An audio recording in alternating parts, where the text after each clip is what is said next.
যে stresses elastic section crack, এটা কি তোমাদের শেষ হয়েছিল?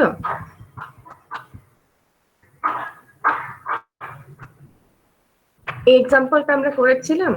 হ্যালো, আমি হিন্ট দিয়েছিলাম। জি ম্যাম, করছি এটা। আচ্ছা, আজকে কিন্তু তোমাদেরকে আমি যে বলেছিলাম যে যে কোনো কাউকে হয়তো বলবো যে অঙ্কটা কিভাবে করেছে দেখাইতে। করছো সবাই? আমি কিন্তু র্যান্ডম ভাবে জিজ্ঞেস করব। জি ম্যাম, করছি। সবাই করছো? বাকিদের রেসপন্স কেমন? জি ম্যাম। ওকে, করে থাকলে better. Good news is that যে আমি তোমাদের কাউকে এটা দেখাতে বলবো না, বাট প্র্যাকটিস করে থাকলে ভালো। আমরা আমাদের রেগুলার ক্লাসটা শুরু করব, তার আগে আমরা একটু আমাদের রেকর্ড মিটিং যেটা আছে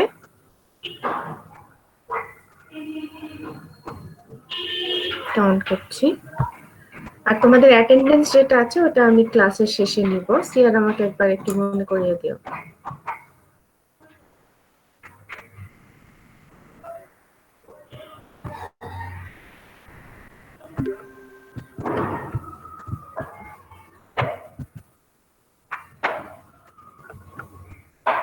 আচ্ছা, আজকে আমরা শুরু করব আমাদের আরসিবি বিহেভিয়ারের মোটামুটি লোডিং এর একদম লাস্টের দিকে, যেটা হচ্ছে যে যখন আমরা বুঝতে পারবো বিমটা ফেলিওরের দিকে যাচ্ছে, অর্থাৎ সে আলটিমেটে পৌঁছে গিয়েছে, এরকম টাইমে যদি আমরা রিচ করি সেই ক্ষেত্রে আমাদের অ্যানালাইসিস বা ডিজাইনের ক্ষেত্রে কি কি জিনিস মাথায় রাখতে হবে সেটা আজকে আমরা আলোচনা করব। আমি একটু আরেকবার তোমাদের আরসিবি এর বিহেভিয়ার যেটা ছিল একটু রিকল করে দেখাচ্ছি।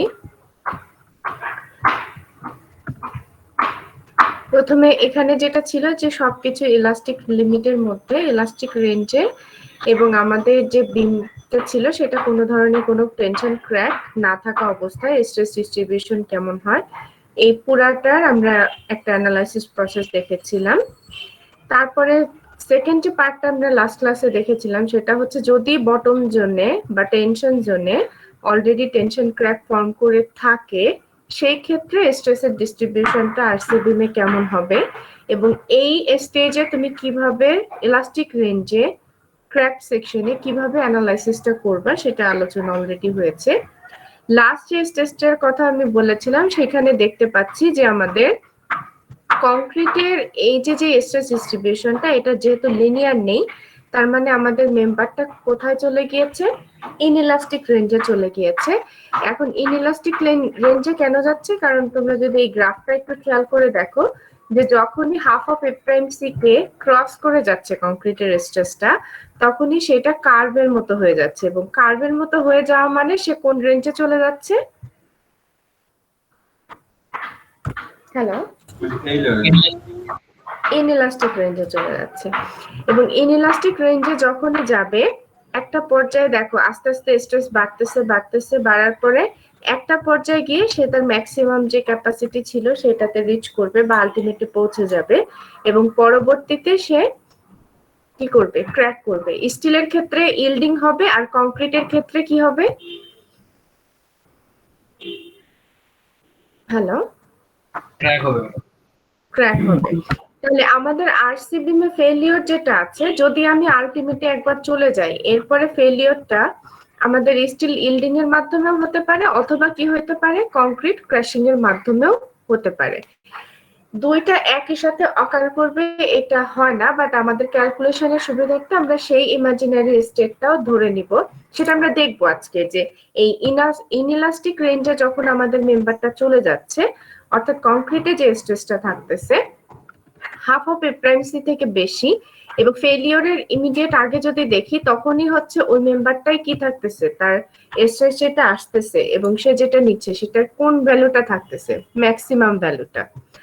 তো এটা আজকে আমরা একটু আলোচনা করব। আমি জাস্ট তোমাদের একটু রিকল করাইলাম যে এখানে আমাদের লাস্ট যে ডিস্ট্রিবিউশনটা আছে, স্ট্রেস ডিস্ট্রিবিউশন বা স্ট্রেন ডিস্ট্রিবিউশন, স্ট্রেন ডায়াগ্রাম আরসিবিএম এর জন্য, এই টাইপের স্ট্রেস যখন আসবে যে আমাদের মেম্বারটা অলরেডি ইনইলাস্টিক রেঞ্জে চলে গিয়েছে, এবং তার সাথে সাথে কি হয়েছে?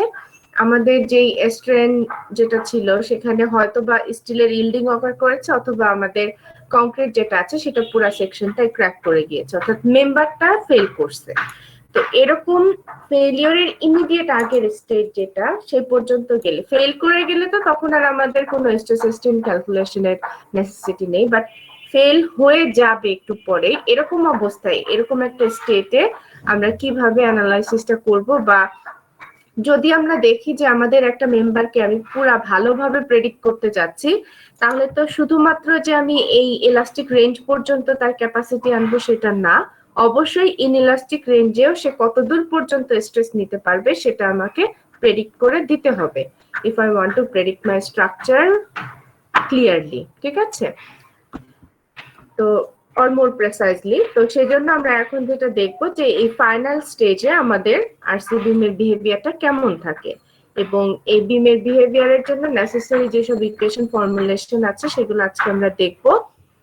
একটু কনসেন্ট্রেশন দিবে, কারণ ক্লাসের শেষে যেটা হবে যে এই রিলেটেডই একটা এক্সাম্পল আমি দেখাবো, এক্সাম্পলটা কিন্তু আমি তোমাদেরকে করতে দিব, so you have to make sure যে তোমার কনসেপ্ট যাতে ক্লিয়ার থাকে। আচ্ছা, ফ্লেক্সারাল স্ট্রেংথের এই কথাগুলো শুরু করার আগে আমি তোমাদেরকে একটা হোমওয়ার্ক দিচ্ছি, সেটা হচ্ছে আমাদের নিলসনের যে পিডিএফ এর বইটা দিয়েছি সেখানে সবাই একটু খাতা নাও, খাতায় নোট ডাউন করো। পেজ নাম্বার হচ্ছে 76, আর্টিকেল হচ্ছে সি, ফ্লেক্সারাল স্ট্রেংথ, এটা একটু সবাই নোট ডাউন করো। পিডিএফ এর পেজ নাম্বার 76, আর্টিকেল হচ্ছে সি যেটা আছে, এই পার্টটা সবাইকে রিড করতে হবে। সি এখান থেকে শুরু হয়েছে, খুব অল্প একটা পার্ট এই 76 এ, আর তারপরেই হচ্ছে এখানে মোটামুটি 2 পেজের মতো আমাদের এটা কন্টিনিউ করছে। তো এটা তোমরা বাসায় অবশ্যই পড়বে। এখানে একটা জায়গায় সবাই লিখে রাখো, ফিগার 3.6 এর ইমিডিয়েট আগে একটা জায়গায় দেখবে 0.003 ভ্যালু দেওয়া আছে, এবং এই বাঁদিকে একটা পার্ট মিসিং আছে, মিসিং পার্টটা হবে হচ্ছে এপসাইলন ইউ, ইউটা ভিজিবল হচ্ছে বাট স্ট্রেইনের যে সাইনটা সেটা ভিজিবল না, এটা একটু খাতায় নোট ডাউন করে রাখো। পিডিএফ এ পেজ 77 এর ইমিডিয়েট আগে দেখবা এখানে একটা জায়গা মিসিং আছে, এটা হবে হচ্ছে এপসাইলন ইউ, বইয়ে এই প্রিন্টটা আসে নাই। যদি কেউ এটা পিডিএফ এর এটাতে কমফোর্টেবল না থাকে সেক্ষেত্রে আমার যে স্লাইড কপি আছে সেখানে ওই কথাগুলো লেখা আছে। বেসিক্যালি এই আর্টিকেল সি তে যা যা কথা বলা আছে তার সামারি বা জিস্ট যেটা সেটা আমার স্লাইডে আছে। ঠিক আছে, তো তোমরা চাইলে যেটা করতে পারো যে আমি এখন ডেসক্রাইব করব, তারপরেও যদি দেখা যায় যে সবার আসলে বোঝার ক্যাপাসিটি একই রকম থাকে না, আমাদের সময় স্বল্পতার জন্য আমি হয়তো একটু ফাস্ট যেতে পারি, বাট তোমরা পরবর্তীতে যাদের সমস্যা থেকে যাবে নিজেরা একবার হলেও এটা রিডিং পড়বা। ঠিক আছে, আচ্ছা, এখানে যে কথাবার্তাগুলো বলেছে সে কথাবার্তাগুলো আমি মোটামুটি এখন তোমাদেরকে একটু বলবো, যেটা আমার এখানে সামারি হিসেবে আছে। ফার্স্ট অফ অল, এখানে যে স্ট্রেস ডিস্ট্রিবিউশনটা এবং স্ট্রেন ডায়াগ্রাম যেটা আছে, এই ডায়াগ্রামটা হচ্ছে যদি আমাদের বিমে এমন ভাবে লোডিংটা যায় যে সে তার আলটিমেটে পৌঁছে গেছে, বা এর পরবর্তীতে যদি আর কোনো ধরনের কোনো লোড আসে তখনই সে মেম্বারটা কি করবে, বিমটা কি করবে, হ্যালো, ফেল করবে। ফেল করবে। আচ্ছা, আর আমি যদি ক্লাস থেকে, আমাদের এখানে মাঝে মাঝে কারেন্ট চলে যাচ্ছে, যেহেতু জেনারেটর আছে আমার, আমি টের পাবো না ওয়াইফাই চলে গেলে, সো তোমরা সিআর যে আছে আমাকে একটা কল দিবে যদি আমি ক্লাস থেকে লিভ নিয়ে ফেলি ইন কেস। ঠিক আছে, আচ্ছা, তো ফ্লেক্সারাল স্ট্রেন যেটা, সেটা হচ্ছে যে আমাদের একদম লাস্ট স্টেজ অফ লোডিং আমি ধরে নিচ্ছি, যেটা হচ্ছে আমাদের এই স্টেজের পরে আমাদের বিম আর কোনো ধরনের কোনো লোড নিতে পারবে না, এরপরে লোড আসলে সে কি করবে, ফেল করবে। এখন ফেলিওর যেটা হবে সেটা কংক্রিট ক্র্যাশিং এর মাধ্যমেও হইতে পারে বা স্টিলটা ইল্ডিং এর মাধ্যমেও হইতে পারে। তো কোনটা হইলে কিভাবে অ্যানালাইসিস গুলো করব, বা এই ফ্লেক্সারাল স্ট্রেংথটাই বা কিভাবে আনবো, সে পুরো জিনিসটাই এখন আমরা একটু দেখার চেষ্টা করব। ফার্স্ট অফ অল আমি একটু পয়েন্টারটা নিয়ে নিচ্ছি। আচ্ছা,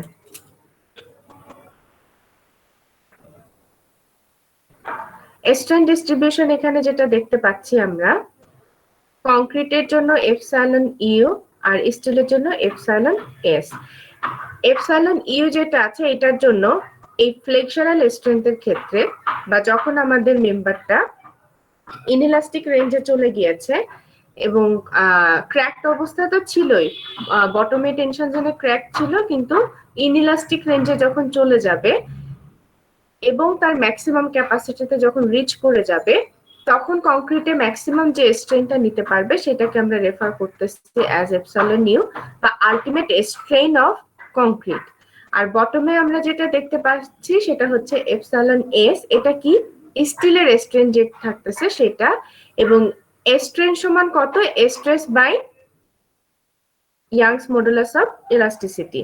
যদি আমি ধরে নিই স্টিল ইল্ডিং এর মাধ্যমে আমাদের এই স্ট্রেনটা অ্যাচিভ করা হচ্ছে, তাহলে এই ফর্মুলা চেঞ্জ হবে কোথায়? এই স্ট্রেনটা তখন কিভাবে আনবো?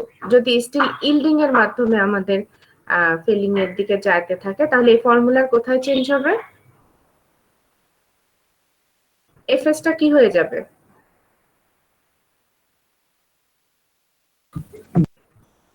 হ্যালো, এফএস যেটা আছে, স্টিলের স্ট্রেস যেটা আছে, এটা কত হয়ে যাবে যদি স্টিল ইল্ড করে? হাফের বেশি হবে ম্যাডাম। এফএস এর কথা বলতেছি, স্টিলের কথা বলতেছি। ইএস এর সমানই তো হওয়ার কথা না। ইএস তো কনস্ট্যান্ট, এটা তো আমাদের মানে এটা তো ফিক্সড ভ্যালু। স্টিলের Young's modulus of elasticity for a certain grade of steel এটা ফিক্স আছে। আমাদের মানে মাইল্ড স্টিল না হাই স্ট্রেংথ স্টিল এই অনুযায়ী এটা ফিক্স আছে। আর এফএস টা যদি স্টিল ইল্ডিং এ চলে যায় তখন এটা কি হয়ে যাবে? এফওয়াই হয়ে যাবে ম্যাম। এফ ওয়াই হয়ে যাবে, এক্স্যাক্টলি। তাহলে যখন আমরা ফ্লেক্সারাল স্ট্রেংথের কথা মাথায় আনতেছি বা আমাদের বিমের এক্সট্রিম লোডিং এর কথা ইমাজিন করতেছি, যখন আমাদের বিমটা অলরেডি ইনইলাস্টিক রেঞ্জে চলে যাচ্ছে, এট দ্যাট স্টেজে আমাদের কংক্রিটে যে স্ট্রেনটা থাকতেছে সেটা হচ্ছে ultimate strain of concrete, epsilon U দিয়ে সেটাকে আমরা রিপ্রেজেন্ট করতেছি। এটার ভ্যালু কত হবে সেটা আমরা দেখব। আর হচ্ছে স্টিলের ক্ষেত্রে আমাদের যদি এই বা আলটিমেটের কথা চিন্তা করি, দ্যাট মিনস স্টিলটা অলরেডি ইল্ডিং এ চলে গিয়েছে, স্ট্রেনটা তখন হবে হচ্ছে এপসাইলন এস সমান কত? F Y by ES. Usually আমরা ধরতেছিলাম এফএস বাই ইএস, বাট যখন ইল্ডিং এ পৌঁছে যাবে তখন এফএস টাই হয়ে যাবে হচ্ছে এফ ওয়াই, এবং এফ ওয়াইটা আসলে স্টিলের কোন ভ্যালুটাকে রিপ্রেজেন্ট করবে? তার ইল্ড স্ট্রেনটাকে রিপ্রেজেন্ট করবে। আচ্ছা, স্ট্রেন যেটা আছে সেটা আমাদের খুব বেশি আমরা দেখতেছি যে চেঞ্জ হচ্ছে না, কিন্তু স্ট্রেস ডিস্ট্রিবিউশন যেটা আছে সেখানে কিন্তু আমরা বেশ ভিজিবল একটা চেঞ্জ লক্ষ্য করতেছি। এর ইমিডিয়েট আগের স্টেজ যখন টেনশন জোনে ক্র্যাক ছিল কিন্তু মেম্বারটা ইলাস্টিক রেঞ্জে ছিল, তখন আমাদের এই যে যে ডায়াগ্রামটা আছে কংক্রিটের কম্প্রেশন জোনে স্ট্রেসটা কিভাবে ভ্যারি করতেছিল লিনিয়ারলি, কিন্তু এই স্টেজে এসে কিন্তু আর আমাদের ওই লিনিয়ারলি ডিসটেন্সের সাথে লিনিয়ার ভাবে স্ট্রেসটা ডিস্ট্রিবিউশন হচ্ছে না। এইখানে তোমরা যে শেপটা দেখতে পাচ্ছ এটা কি কোনো স্পেসিফিক রেগুলার কোনো শেপের মধ্যে পড়তেছে? এই যে বরাবর যে স্ট্রেসের ডিস্ট্রিবিউশনটা হয়েছে, না, এটাকে না আমরা বলতে পারতেছি রেক্টেঙ্গুলার, না ট্রায়াঙ্গুলার, না ট্রাপিজয়েডাল, না এক্সাক্ট প্যারাবোলিক, এটা জাস্ট একটা কার্ভের মতো আছে। তাহলে এইখানে স্ট্রেস ডিস্ট্রিবিউশন থেকে কি আমরা মানে এই শেপটা দেখে কি আমরা কখনো এই রেজাল্টেন্টের ভ্যালুটা আনতে পারবো শেপের উপর বেস করে?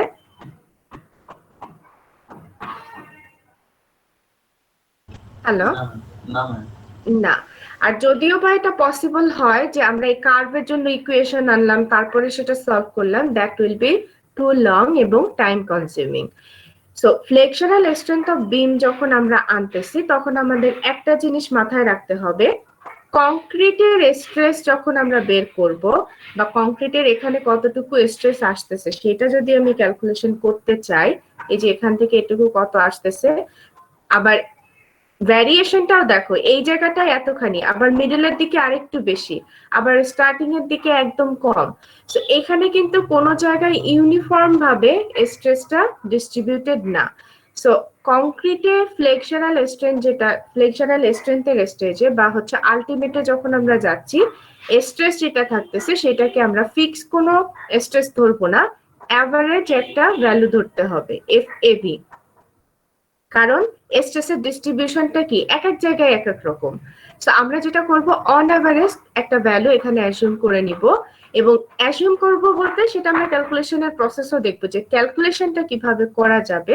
বাট স্ট্রেসটা যেহেতু এখানে আমাদের সব দিকে সমান নেই, সেই জন্য স্ট্রেসটা এখন আমরা ধরবো হচ্ছে এফ এ বি বা অ্যাভারেজ একটা স্ট্রেস, এবং কংক্রিটের এই স্ট্রেস ধরেই কিন্তু এই স্টেজে আমরা যেটা করব পরবর্তী অ্যানালাইসিসের কাজটা শুরু করব। আচ্ছা, যদি আমি এই স্টেজে মেম্বারটাকে প্রেডিক্ট করতে চাই বা অ্যানালাইসিস করতে চাই, আমাদের দরকার কিন্তু বেসিক্যালি কম্প্রেসিভ ফোর্সের ভ্যালু, টেনজাইল ফোর্সের ভ্যালু, এবং ইন বিটুইন যে ডিসটেন্সটা আছে সেটা। মোমেন্টের ভ্যালু যদি আমরা একবার বের করতে পারি তাহলে তো আমাদের মোটামুটি অ্যানালাইসিসের জন্য কাজটা এগিয়ে যাবে না, যে একটা বিম এত লোডের রেসপেক্টে কতটুকু মোমেন্ট নিতে পারতেছে, বা এত লোডের রেসপেক্টে সে কতটুকু ম্যাক্সিমাম মোমেন্ট ক্যারি করতে পারতেছে, সেটা যদি আমরা প্রেডিক্ট করতে পারি, সেটা কি আমাদের ফ্লেক্সরাল স্ট্রেন্থকে রেফার করা হবে না? তুমি একটা সার্টেন লোড দিয়েছো, বিমটা রেসপন্ড করতেছে, বিমটা কিছুক্ষণ পরে হয়তো ফেল করে যেতে পারে, তার আগ পর্যন্ত সে কতটুকু মোমেন্ট নিতে পারতেছে, ওইটাই তো ওই বিমের ফ্লেক্সরাল স্ট্রেন্থ। তো ওই মোমেন্টটা যদি তুমি ক্যালকুলেট করতে পারো তাহলে কি তোমার স্ট্রাকচার প্রেডিকশনে আর কোনো সমস্যা থাকবে? হ্যালো, না ম্যাম। থাকবে না। এখন দেখো, তো এই স্টেজে তোমাদের যে অ্যানালাইসিসের প্রসেসটা দেখানো হবে সেখানে এই জিনিসটা মাথায় রাখো যে কংক্রিটের যে স্ট্রেসের ডিস্ট্রিবিউশন, এটা যেহেতু কোনো রেগুলার শেপে না, সো আমরা অ্যাভারেজ একটা স্ট্রেস এখানে ক্যালকুলেশনের চেষ্টা করব। এবং এই জায়গাটায় আমাকে আর একটা ইম্পর্টেন্ট পার্ট বের করতে হবে, সেটা হচ্ছে এই মোমেন্ট আর্মটা।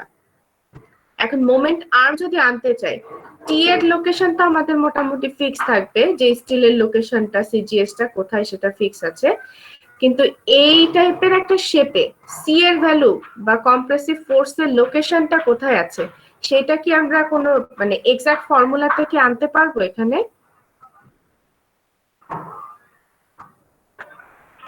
এটা কি আমরা বলতে পারবো? ট্রায়াঙ্গুলার থাকলে যেমন বলতেছিলাম 1/3 উপর থেকে, নিচ থেকে 2/3, বাট এই ক্ষেত্রে কি নিউট্রাল অ্যাক্সিস থেকে সি কত দূরে আছে এটা কি আমরা এক্সাক্ট কোনো ফর্মুলা দিয়ে আনতে পারবো? না পারবো না। সো এটাকে লোকেট করাটাও আমাদের একটা বড় টাস্ক।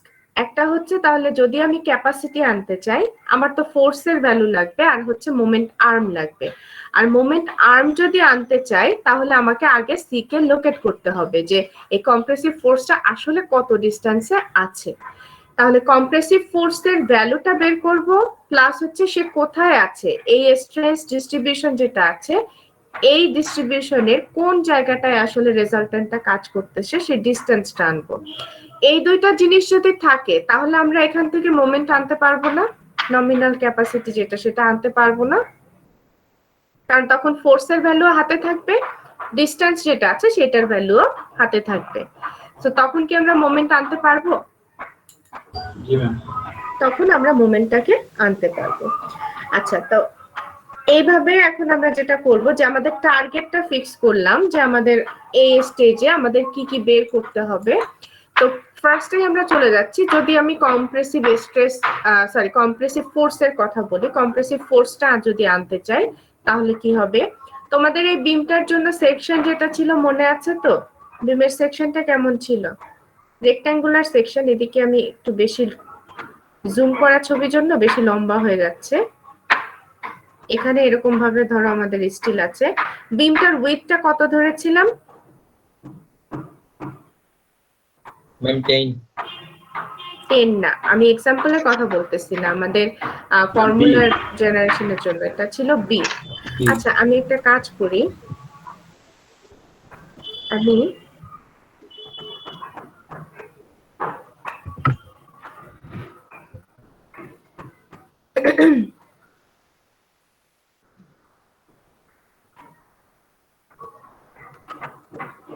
হোয়াইট বোর্ডে যদি লিখে সেটা বেটার হবে, কারণ স্লাইডের ওইটা খুব অল্প অল্প ছিল, জায়গা কম।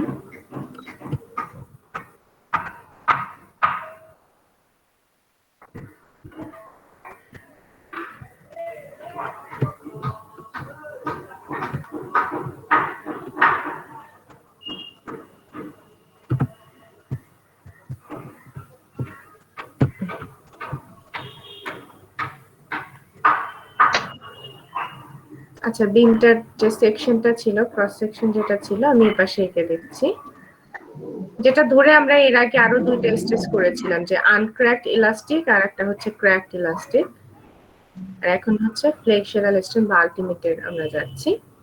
এই বিমটার জন্য আমরা উইথ ধরেছিলাম হচ্ছে বি, আর টপ থেকে এই পর্যন্ত সিজিএস পর্যন্ত ডিসটেন্স ধরেছিলাম কত? D D D. ঠিক আছে, এখন দেখো এই অবস্থাতে এখন আমাদের টার্গেট যেটা ছিল যে কম্প্রেসিভ ফোর্সের ভ্যালুটা বের করব, প্লাস হচ্ছে আমাদের সেই সি কোথায় আছে, লোকেশন যেটা আছে সেটাও বের করব। এই দুইটা বের করতে পারলে মোটামুটি আমরা এই সেকশন থেকে অ্যানালাইসিস করে মোমেন্টের জন্য কিছু একটা ফর্মুলা জেনারেট করতে পারবো। তো সেখানে আমরা ফার্স্টে যাব, এবং এর জন্য আমাদের যেই কনসেপ্টটা দরকার ছিল যে স্ট্রেসের ভ্যালু যেটা, যে এখান থেকে এইটুকু, যেহেতু কোনো ফিক্সড রেগুলার শেপ না, সো এখানে স্ট্রেসটা আমরা কনসিডার করব কংক্রিটের জন্য অ্যাভারেজ এভি যেটা আছে, একটা অ্যাভারেজ স্ট্রেস কংক্রিটের আমরা এখানে ইমাজিন করব। এবং এই যে কথাগুলো আমি এখন বলতেছি বা বলবো, পুরা জিনিসটাই তোমাদের এখানে স্লাইডে সামারি করে দেওয়া আছে, যে আমাদের এক্সাক্ট শেপটা নেসেসারি না, এবং কম্প্রেসিভ ফোর্স এবং সেটার লোকেশন যেটা আছে এটা জানাটা আমাদের জন্য বেশি দরকারি এই স্টেজে, যদি আমরা চাই অ্যানালাইসিস করতে। আচ্ছা, এখন দেখো অ্যানালাইসিসে যাওয়ার আগে আরেকটা জিনিস আমরা এখানে দেখতে চাচ্ছি, এই আরসি বিমটা যদি ফেলিওরের দিকে যায়ও, তাহলে পসিবল ফেলিওর কিসে কিসে হইতে পারে। ম্যাটেরিয়াল আছে দুইটা, একটা হচ্ছে কংক্রিট, একটা হচ্ছে স্টিল। তাহলে ফেলিওর যদি হয়, এই দুইটা ম্যাটেরিয়ালের যে কোনো একটা রেস্টুরেন্টেই তো ফেল করবে, তাই না? হয় স্টিলে ফেল করে যাবে ইল্ডিং এর মাধ্যমে, অথবা কি হবে, কংক্রিটে ফেল করবে কংক্রিট ক্রাশিং এর মাধ্যমে। তো যদি আমাদের এমন হয় যে স্টিল ইল্ডিং এর মাধ্যমে ফেল হচ্ছে, সেই ক্ষেত্রে কিন্তু আমি একটু আগে লিখেছিলাম যে আমাদের স্টিলের স্ট্রেস যেটা আছে সেটা সমান কত কনসিডার করতে হবে, এফ ওয়াই। আর আরেকটা জিনিস যেটা হচ্ছে যে কংক্রিট ক্রাশিং এর মাধ্যমে যদি আমাদের ফেলিওরটা আসে, সেই ক্ষেত্রে কংক্রিটে কোন সময় আসলে ফেলিওরটা আসবে, এই ভ্যালুটার কথা বলেছিলাম যে একটা ভ্যালু আমরা দেখবো, সেই ভ্যালুটা কত হবে সেটা আমরা একটু নিয়ে রাখতেছি, কারণ একটু পরে এই ডেরিভেশন আমাদের কাজে লাগবে। তোমাদের যে আর্টিকেলটার কথা বলেছিলাম, যে আর্টিকেল সি, এখানেই ধরো সেকেন্ড পেজ যেটা 77 পেজে ওরা বলে দিয়েছে, যদি স্টিল ইল্ডিং এর মাধ্যমে আমাদের ফেলিওরটা অকার করতে চায়, সেই ক্ষেত্রে এফএস সমান এফওয়াই হবে। আর কংক্রিট যদি ক্রাশিং এর মাধ্যমে ফেলিওর হতে চায়, কত স্ট্রেসে যে সেটা ফেল করবে এটা তো আর আমরা বুঝতে পারতেছি না, কারণ শেপটা রেগুলার না। তো সেই ক্ষেত্রে যেটাকে বেস ধরা হচ্ছে স্ট্রেনটাকে। কংক্রিটে যে স্ট্রেন আসতেছে দেখা যায় 0.003 থেকে 0.004 এর কাছাকাছি গেলে আমাদের মোটামুটি আরসি বিমে কি আসতেছে, ফেলিওরটা অকার করতেছে। তো 0.003 বা 004 দুইটা আছে। সেফ সাইড যদি ইমাজিন করি, তাহলে এই দুইটার এই রেঞ্জের মধ্যে কোন ভ্যালুটাকে ধরে নিব ম্যাক্সিমাম হিসেবে, যে ম্যাক্সিমাম এত স্ট্রেন যাওয়ার পরে কংক্রিট ফেল করবে? 0.003 লোয়ার ভ্যালু যেটা 0.003, তার মানে হচ্ছে এপসাইলন ইউ বা কংক্রিটের আলটিমেট স্ট্রেনটা 0.003 যদি ধরে নিব যে এই স্টেজে আসলে কি হবে, কংক্রিটটা ক্র্যাশ করবে। তাহলে একটা পাচ্ছি স্টিল ইল্ডিং এর মাধ্যমে ফেলিওর, আর একটা হচ্ছে কংক্রিট ক্রাশিং এর মাধ্যমে ফেলিওর। ক্রাশিং এর সময় আমরা স্ট্রেসটাকে কেন দিচ্ছি না এখানে ভ্যালু, কারণ হচ্ছে যে আমরা স্ট্রেসের ভ্যালুটা জানি না, we are unsure about it.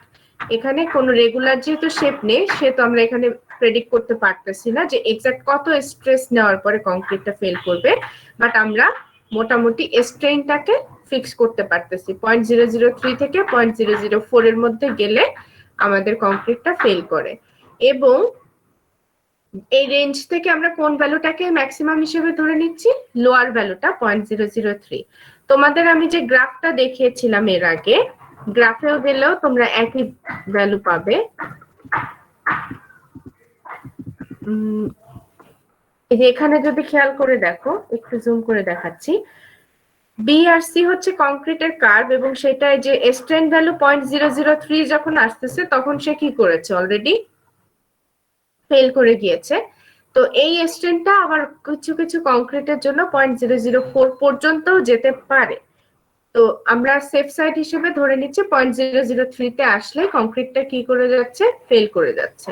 So এই ভ্যালুটা যে একদম র্যান্ডম ভাবে নেওয়া হয়েছে সেটা না, কংক্রিটের এই যে এসোসিয়েশন ডায়াগ্রাম থেকে ডিফারেন্ট কংক্রিটের জন্য মোটামুটি রেঞ্জ পেয়েছিল 0.003 থেকে 0.004।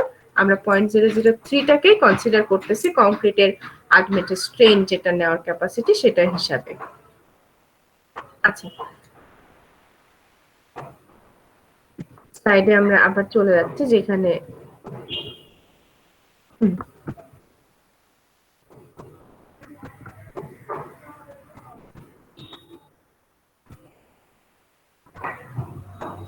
আচ্ছা এখন দেখো তাহলে মোটামুটি আমাদের দুইটা ক্রাইটেরিয়া যেটা পেয়েছি, স্টিল ইল্ডিং, কংক্রিট ক্র্যাশিং, দুইটা ভাবেই যদি ফেল হইতে চাস তাহলে আমরা সেটা দেখবো যে কোনটার ক্ষেত্রে অ্যানালাইসিস কেমন হবে। এখন কোয়েশ্চেন আসতেছে না ম্যাম আসলে স্টিল ইল্ডিং এর মাধ্যমে ফেল হবে না কংক্রিট ক্রাশিং এর মাধ্যমে ফেল হবে, এটা কি করে জানবো? এটা একটা প্রশ্ন থাকতেছে না অ্যানালাইসিস শুরু করার আগে, যে আমরা বলতেছি যে দুইটা ভাবে ফেল হইতে পারে, কিন্তু আসলে কোনটাতে হবে সেটা তুমি কখনো বের করতে পারবে কি পারবে না, এটা একটা প্রশ্ন থাকতেছে না মনে। রেসপন্ড হিসেবে আমি বলতেছি তোমরা এটা বের করতে পারবা যে তোমার বিম যেটা দিচ্ছ সেটা আসলে স্টিল ইল্ডিং এর মাধ্যমে ফেল হবে নাকি কংক্রিট ক্রাশিং এর মাধ্যমে ফেল হবে, এটা তোমরা অ্যানালাইসিস করে বের করতে পারবা। সেই প্রসেসটা আমি দেখাবো, তবে এই দুইটা স্টেজে অ্যানালাইসিস প্রসেস দেখানোর পরে আমি ওটা দেখাবো যে আসলে তুমি কিভাবে ডিটারমাইন করবা তোমার বিমটা কোন ভাবে ফেল করতেছে। তো লেটস স্টার্ট। স্ট্রেস ডিস্ট্রিবিউশন যেটা আছে সেখান থেকে আমরা প্রথমে যেটা করব যে সি এর ভ্যালুটা আগে আনতে চাইবো। তো সি হচ্ছে কম্প্রেসিভ ফোর্স, যেটা ক্যাপিটাল সি যেটা আছে এই ভ্যালুটা আগে আমরা আনতে চাচ্ছি। তোমরা বলো আমাদের আগের যে জেনারেল কনসেপ্ট ছিল সেই কনসেপ্ট অনুযায়ী যদি আমি যাই তাহলে আমাদের কম্প্রেসিভ ফোর্সের ভ্যালু কত হবে? এই বিমটায় এই জায়গায় কম্প্রেশন জোনের এরিয়াটা তার সাথে গুণ থাকবে হচ্ছে এই জায়গাটার স্ট্রেসটা। তো এই হিসাবে তোমরা বলো এখানে আমার ভ্যালুটা কত হইতে পারে? ক্যাপিটাল সি কত হইতে পারে?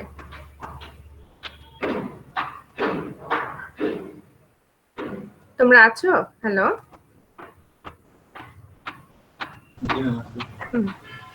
ক্যাপিটাল সি কত হইতে পারে? স্ট্রেস ডিস্ট্রিবিউশন যেহেতু আমাদের শেপটা আমরা জানি না, সো এই এরিয়ার বেস করে আমরা আনতে পারতেছি না, বাট এখানে আমরা ধরে নিয়েছি অন এভারেজ স্ট্রেস আছে হচ্ছে এফএভি। আমাদের ফোর্সের ভ্যালু দরকার, স্ট্রেসের ভ্যালু জানি, আর কোন ভ্যালুটা লাগবে? এরিয়াটা। এই পর্যন্ত ডিসটেন্স, নিউট্রাল এক্সিসের ডিসটেন্স যদি আমি ধরি সি, তাহলে আমার এই পর্যন্ত কম্প্রেশন জোনের এরিয়াটা কত?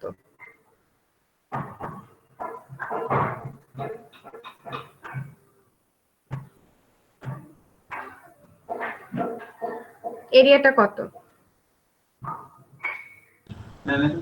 শেপটা তো বুঝতে পারতেছি না, এরিয়াটা কি না, বাট তুমি এই শেপে এখান থেকে তো বেসিক্যালি স্ট্রেস আনতা, স্ট্রেসের ভ্যালুটা আমরা ধরে নিয়েছি যে অন এভারেজ এফএভি, এভারেজ স্ট্রেস, কোথাও বেশি আছে কোথাও কম আছে, আমরা এভারেজ একটা স্ট্রেস ধরতেছি।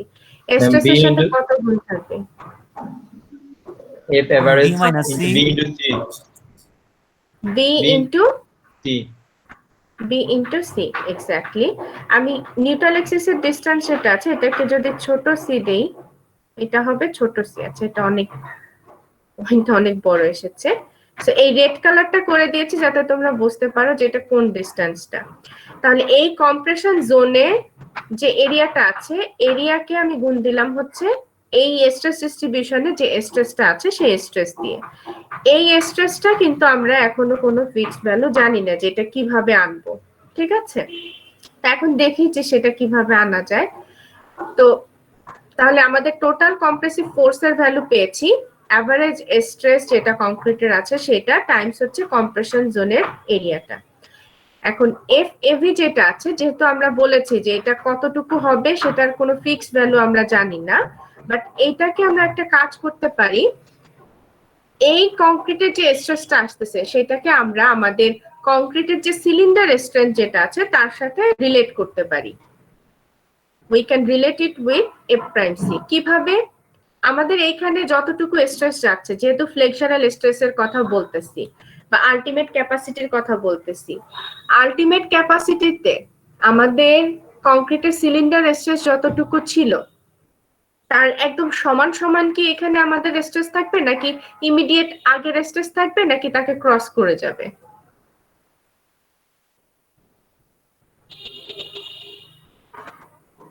কংক্রিটের যে সিলিন্ডার স্ট্রেস আছে এফ প্রাইম সি, সেটা এই এফ এভারেজ থেকে বড় থাকবে না ছোট থাকবে না সমান থাকবে?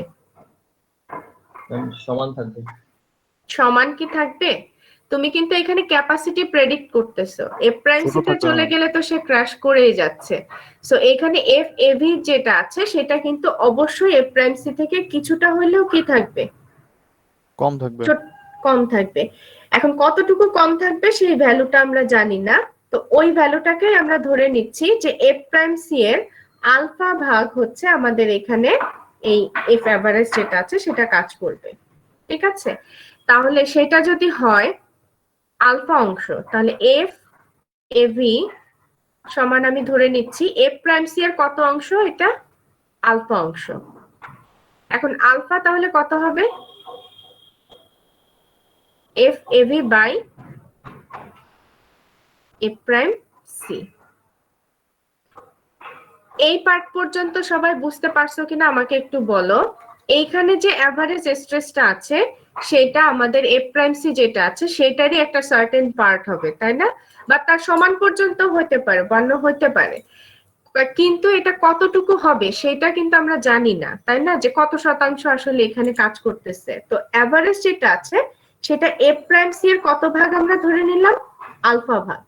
এখন এই আলফা কত হবে? তাহলে F average by F prime C, এবং আলফার সাথে এফ প্রাইম সি এর একটা রিলেশন করে আমাদের একটা গ্রাফ দেওয়া আছে যেখান থেকে, এবং একটা ইকুয়েশন দেওয়া আছে যেখান থেকে আমরা এই আলফার ভ্যালুটা আনতে পারবো। সেটা আমি একটু পরে দেখাচ্ছি, আপাতত জাস্ট এইটুকু বলো। আমাদের এই জায়গাটায় ক্যাপিটাল সি বা কম্প্রেসিভ ফোর্সের ভ্যালুর জন্য এফ এভারেজের ভ্যালুটা দরকার, সেটাকে আমরা কার সাথে রিলেট করলাম? এফ প্রাইম সি এর সাথে। এখন এফ প্রাইম সি যদি জানি তাহলে এখন আমরা ক্যাপিটাল সি যেটা আছে বা কম্প্রেসিভ ফোর্স যেটা আছে সেটা এখন জানতে পারবো না? জি ম্যাম। এবং সিলিন্ডার স্ট্রেন যদি জানি, বিমের ক্রস সেকশন যদি জানি, তাহলে এই জায়গাটায় কত কম্প্রেসিভ ফোর্স আসবে সেটা আমরা বের করতে পারবো কি পারবো না? পারবো না। পারবো। তাহলে দেখো এই জায়গায় স্ট্রেস ডিস্ট্রিবিউশনের শেপ আসলে কেমন থাকলো সেটা কি আসলে কোনো ম্যাটার করতেছে এই কেসের জন্য? না ম্যাম। না, শেপ যেটা আছে সেটা যদি আমরা এক্স্যাক্টলি নাও জানি তাহলেও কিন্তু আমরা এখান থেকে একটা ভ্যালু আনতে পারতেছি কার? Total compressive ফোর্সে। আচ্ছা, এখন প্রশ্ন হচ্ছে এই আলফার ভ্যালু ম্যাম কি করে বের করব? এফ এভি তো জানি না, এফ প্রাইম সি না হয় 28 দিনের স্ট্রেংথ আমরা বুঝলাম, এফ এভি তো জানি না। গুড নিউজ ইজ দ্যাট যে আমাদের আলফার যে ভ্যালুটা আছে, আলফার ভ্যালুর জন্য আমাদেরকে একটা ইকুয়েশন দেওয়া আছে based on F prime C value, এবং একটা গ্রাফিক্যাল রিপ্রেজেন্টেশনও আছে যেখান থেকে তোমরা খুব সহজে এফ প্রাইম সি এর ভ্যালু ইনপুট দিয়ে আলফার ভ্যালুটা আনতে পারবে। এটা কোথায় পাবে? এটা আমাদের বইয়ের যদি যাই, এই যে এই জায়গাটায় এই ভ্যালুটা আমার পিপিটি থেকে তোমরা নিবে। এখানে দেখো ব্লু কালারের একটা বক্স করে দিয়েছি, এখানে হচ্ছে আলফার জন্য তোমরা ইকুয়েশন যেটা আছে সেটা পেয়ে যাবে। ইকুয়েশন বলতে লিমিটেশন যেটা, যে আলফার ভ্যালু 0.72 হবে যদি কিনা তোমাদের এফ প্রাইম সি এর ভ্যালু 4000 এর সমান বা ছোট হয়, এবং যদি এর থেকে কমতে হয়, মানে প্রত্যেক 1000 পিএসআই বাড়ার জন্য আলফার ভ্যালু কমতে থাকবে 0.04 করে। আর যদি এফ প্রাইম সি এর ভ্যালু এখানে বাড়তে বাড়তে 8000 এর বেশি হয়ে যায় তখন আলফার ভ্যালু থাকবে হচ্ছে 0.56। তাহলে বেসিক্যালি এই ইকুয়েশন থেকে বা এই এখান থেকে তোমরা তিনটা কথা পাচ্ছো, রেঞ্জ পাচ্ছো আলফার ভ্যালু। আমি একটু বোর্ডে লিখে দিচ্ছি। এফ প্রাইম সি এর ভ্যালু যদি 4000 এর সমান বা ছোট হয়, 4000 পিএসআই এর সমান বা ছোট হয়, সেই ক্ষেত্রে আমরা আলফা ভ্যালু কত ধরবো? 0.72। ইকুয়ালস 0.72 এবং f প্রাইম c এর ভ্যালু যদি 8000 থেকে বড় হয়, 8000 psi থেকে বড় হয়, তখন আলফা ভ্যালু কত ধরবো? 0.56। ঠিক আছে, 0.56। এখন এই 4000 থেকে 8000 এর মাঝে ইন বিটুইন যে ভ্যালুটা আছে সেটা যদি তুমি বের করতে চাও, সেই ক্ষেত্রে তোমাকে যেটা করতে হবে, আমি একটু এই বাঁ সাইডে লিখে দিচ্ছি, f প্রাইম c ভ্যালু হচ্ছে 4000 থেকে বড়, 4000 psi থেকে বড় এবং 8000 psi থেকে ছোট, এরকম রেঞ্জ যদি হয় তাহলে কি হবে? এই যে 0.72 ছিল, প্রত্যেক 1000 বাড়ার জন্য কমতে থাকবে কত করে? 0.04 করে। প্রত্যেক 1000 বৃদ্ধির জন্য কমবে হচ্ছে 0.04। তাহলে 0.72 থেকে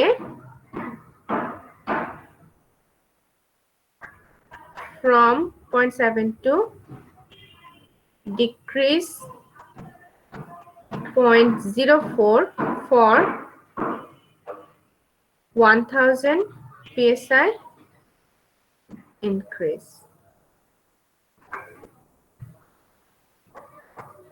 তাহলে তোমরা বলো, যদি আমি বলি f প্রাইম c এর ভ্যালু 5000 psi, সেই ক্ষেত্রে আমাদের আলফা ভ্যালু কত হবে? 5000 বলছি। 0.68 0.68 এক্স্যাক্টলি। যদি কেউ না বুঝে থাকো তাহলে দেখো, 1000 বাড়িয়েছি 5000, তাহলে 0.72 থেকে মাইনাস হবে কত? 0.04, তাহলে আসবে হচ্ছে 0.68। যদি f প্রাইম c এর ভ্যালু আমি বলি হচ্ছে 5000 psi, যদি বলি f প্রাইম c হচ্ছে 9000 psi, তাহলে আলফা ভ্যালু কত? f প্রাইম c ভ্যালু বললাম হচ্ছে 9000 psi, তাহলে আমাদের আলফা ভ্যালু কত?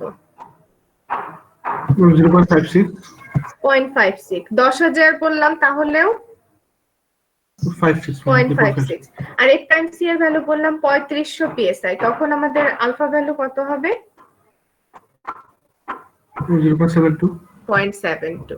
ঠিক আছে, এইখানে যে লিমিটেশন বা এই যে একটা রেঞ্জের মতো করে ভ্যালু দেওয়া আছে, এটা হচ্ছে extensive research work on beam, RC beam এর উপর আগে করা হয়েছে এবং সেটার উপর বেস করে এই ভ্যালুগুলা দিয়ে দেওয়া হয়েছে। তোমাদের জন্য আরেকটা সুখবর হচ্ছে, এই রেঞ্জটা অনেকের দেখা যায় যে বুঝতে অসুবিধা হয়, অনেকে ভুলে যেতে পারে। তো সেই জন্য যেটা করা হয়েছে, আমাদের যে বইটা আছে, বইয়ে ফিগার একটু লিখে রাখো, 79 পেজ, ফিগার হচ্ছে 3.7। f প্রাইম c এর সাথে আলফার ভ্যালুর জন্য একটা গ্রাফিক্যাল প্রেজেন্টেশন এখানে অলরেডি জেনারেট করে দেওয়া আছে। ঠিক আছে, তো এটা আমার স্লাইড শো যেটা আছে সেখানে কি আমি দিয়েছিলাম কিনা একটু দেখতে হবে। না, আমার স্লাইডের এটাতে দিয়ে দেওয়া নেই, তোমাদের বই থেকে এটা দেখতে হবে।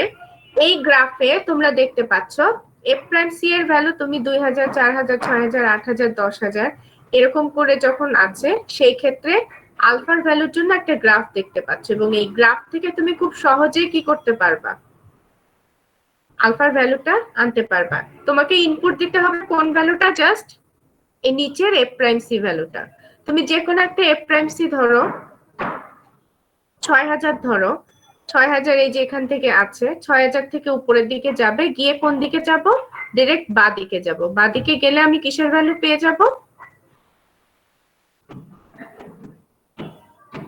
কিসের ভ্যালু পেয়ে যাব এই গ্রাফ থেকে? Alpha and beta. বেটার কথা আমি এখনো বলি নাই, জাস্ট আলফার কথা বলতেছি, যে এখান থেকে 6000 এ আমি ঠিক এইভাবে উপরে উঠলাম, ওঠার পরে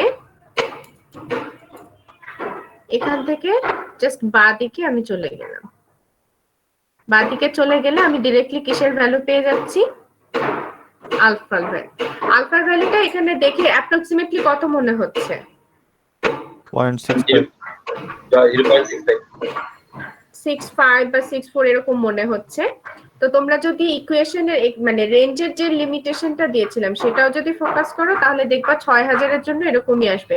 0.72 থেকে বাদ যাবে হচ্ছে 0.08 এবং সেখানে কত আসবে? হ্যালো 0.64 6.4 এর মতো। এবং এইখান থেকে তুমি যদি গ্রাফেও যদি যাও তাহলেও কিন্তু তোমার ওই কাছাকাছি ভ্যালু থাকবে। তবে গ্রাফ হলে যেটা হয়, গ্রাফের ক্ষেত্রে এক একজন ডিজাইনার টু ডিজাইনার এই ভ্যালুটা ভ্যারি করবে, ঠিক আছে?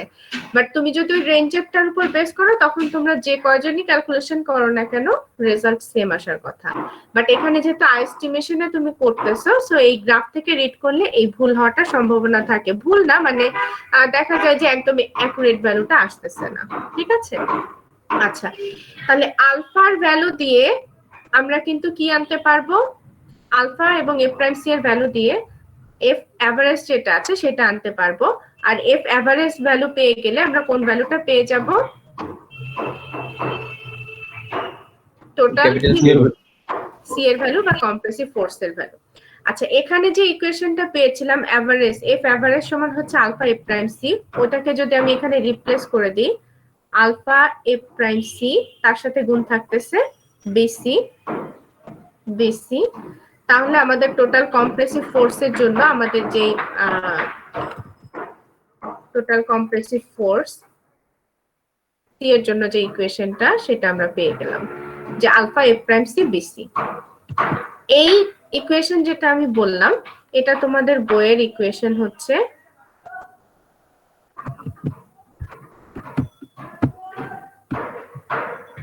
ইকুয়েশন 3.15। এখানে আলফাটা লেখা আসে নাই, বাট আমার স্লাইড যেটা আছে সেখানে যদি তোমরা যাও এখানে দেখতে পাবা যে সুন্দরভাবে লিখে দেওয়া আছে 3.15 সি সমান হচ্ছে alpha F prime C BC. আচ্ছা, কম্প্রেসিভ ফোর্সের ভ্যালুটা আমরা এনেছি এই স্টেজে। এই পর্যন্ত কারো কোনো কনফিউশন থাকলে বলতে পারো। আচ্ছা, যেহেতু কোনো কোয়েশ্চেন নেই সেহেতু আমি এই পার্টটা মুছে দিচ্ছি। এখন আমাদের বাকি আছে কোনটা?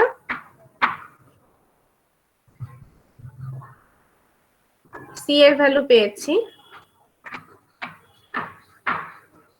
আর টার্গেটের কি ছিল আমাদের? হ্যালো ম্যাম, জেড লেভেলটা বের করব। জেড এর ভ্যালু বা হচ্ছে মোমেন্ট আর্মটা বের করব। এখন মোমেন্ট আর্ম বের করতে গেলে সেটা সমান কত হবে? টোটাল ডেপথ থেকে কি বাদ দিতে হবে? এই সি এর উপরের ডিসটেন্সটা বা কম্প্রেসিভ ফোর্স যেখানে আছে তার ঠিক উপরের ডিসটেন্সটা বাদ দিতে হবে।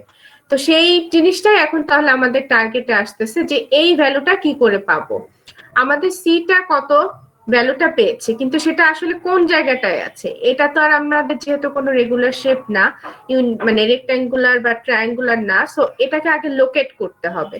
তো লোকেট করার জন্য ফার্স্ট অফ অল টপ থেকে নিউট্রাল এক্সিসের ডিসটেন্স আমরা ধরেছিলাম হচ্ছে ছোট সি। তাহলে এই জায়গা থেকে যে ডিসটেন্সটা আছে সেটা সি এরই কি হবে? একটা সার্টেন পার্ট হবে না? সি এর থেকে কি বড় হবে কখনো এই লোকেশনটা? ছোট হবে ম্যাম। ছোট হবে। তো সি এরই আমরা ধরে নিচ্ছি কত শতাংশ বা কতটুকু এই ডিসটেন্সটা বিটা অংশ। সো সি এর লোকেশন ক্যাপিটাল সি যেটা আছে,